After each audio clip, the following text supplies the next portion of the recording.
ஆபிரகாம்னு ஒரு மனுஷனை கூப்பிட்டு சொன்னாரு, உன்னையும் உன் சந்ததியும் ஆசீர்வதிப்பேன், சந்ததியும் ஆசீர்வதிப்பேன். அதே மாதிரி ஈசாக்கு அவன் புள்ள ஆசீர்வதிக்கப்பட்டான், யாக்கோபு அவன் பேரன் ஆசீர்வதிக்கப்பட்டான். அதுக்கப்புறம் 12 கோத்திரத்தில் ஆசீர்வதிக்கப்பட்டாங்க. எல்லாருமே ஆசீர்வதிக்கப்படுறாங்க. ஒரு பக்கம் புறஜாதி, யார் புறஜாதி? நம்ம ஒரு பக்கம் சாபத்திலே வந்து இருக்கிறோம். அல்லேலூயா சொல்லுங்களேன். ஒரு பக்கம் ஆபிரகாம் சந்ததி எப்படி போறாங்க?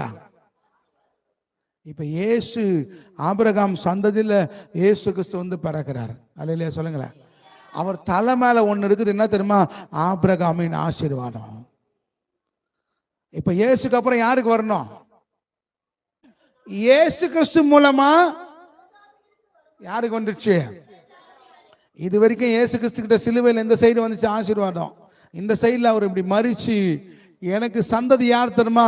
என் ஆவியை உடையவர்கள் என் சந்ததியார்கள். வசனம்